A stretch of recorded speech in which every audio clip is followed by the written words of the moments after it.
नमस्कार. विधानसभेचं इलेक्शनचा प्रचार जोरात चालू आहे. आता अवघ्या 2 दिवसावरती वसई तालुक्यात विधानसभेचे इलेक्शन होणार आहे. आज आम्ही वसई विरार शहर महानगरपालिकेचे माजी उपमहापौर प्रकाश रॉड्रिक्स साहेब यांच्या कार्यालयात आलेलो आहोत. हे ह्या इलेक्शन बद्दल काय सांगत आहेत ते आपण ऐकूया. साहेब नमस्कार. नमस्कार साहेब, आताच्या इलेक्शनचा प्रचार कसा चालू आहे? प्रचार खूप चांगल्या प्रकारे चालू आहे आणि आमदार हितेंद्र ठाकूर हे 100% निवडून येतील असा मला ठाम विश्वास आहे आणि 25 ते 25,000पेक्षा जास्त मताधिक्य आमदारांना मिळेल.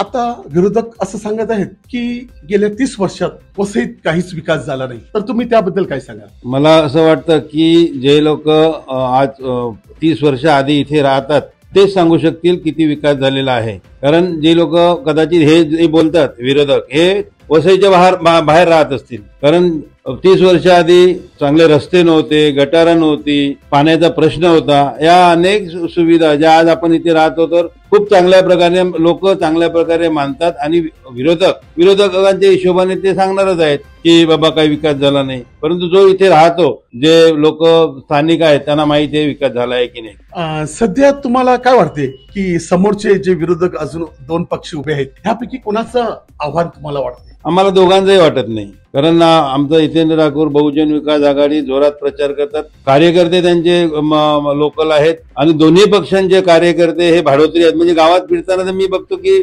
एकही त्यांच्या मध्ये फिरतात ते. बाकी काँग्रेसचे थोडेसे जे आहेत लोकल ती लोक आहेत, पण बीजेपीचे जे फिरतायत ते गावातले नाहीत. ते कुठले तरी सोपाऱ्याचे किंवा इकडे आपल्या आनंदनगरचे असे कुठले तरी कार्यकर्ते फिरत असतात. आणि आमचे जे आहेत ते लोकल, सर्वचे सर्व लोकल लोक आणि कार्यकर्ते भरपूर आहेत आणि ते डोर टू डोर जाऊन प्रचार करतात. आपण कुठेतरी असं देखील सांगितलं जाते की पश्चिम पट्टा, गाव परिसर येथून जी एका समूहाची जास्त लोक राहतात ते आता ह्या वेळेला हितेंद्र ठाकूरच्या विरुद्ध किंवा हितेंद्र ठाकूरला अर्धे दुसऱ्या ठिकाणी जातील असं त्यांना बोलणं आहे. तर त्याबद्दल तुम्ही काय सांगता? जे लोक पहिल्यापासून विरोधात आहेत ते असतील, परंतु जास्तीत जास्त आता जो कॅथलिक समाज आहे आपला उत्तर वसईचा तो अप्पांच्या पाठीमागे, मी तर ठामपणे सांगतो 70 ते 80% कॅथलिक लोक ही अप्पांनाच मत देतील. आता तुम्ही जे कामं केलेत आणि कॅथलिक समाजासाठी देखील तुम्ही भरपूर काही काम केलेले आहेत, त्याबद्दल तुम्ही काय सांगू शकाल?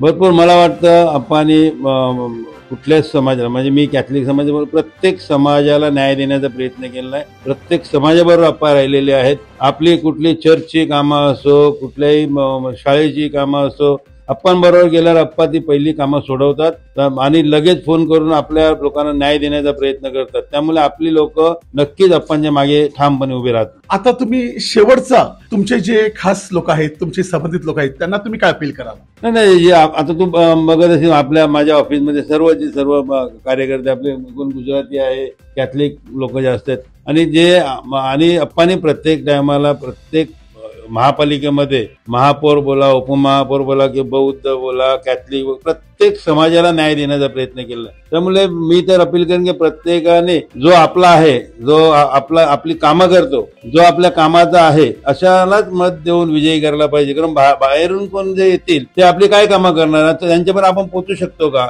अप्पा 24 तास विरारमध्ये बसलेले असतात, ज्यांना कोणीही जाऊन कधीही भेटू शकतो. आणि तो विरोधक असो का आपला असो, त्यांनी कधीच भेदभाव अप्पाने केलेला नाही आणि अप्पा प्रत्येकाला न्याय देण्याचा प्रयत्न करतो. म्हणजे अप्पा शिवाय पर्याय नाही. तर आता आपण ऐकलं माजी उपमहापौर प्रकाश रॉड्रिक्स यांचं म्हणणं आहे की अप्पांनी कधीही कोणत्याही समाजाला भेदभाव न करता जो आपल्याकडे कामासाठी आला त्यांची कामं योग्य रीतीने केलेली आहेत. त्यामुळे ह्या इलेक्शनमध्ये अप्पा चांगल्या मार्जिनने जिंकणार आहेत ह्याचा त्यांना ठाम विश्वास वाटत आहे. वसई लाईव्ह न्यूज साठी दिलीप डाबरेसह मोजेस डिसूजा, वसई. नमस्कार.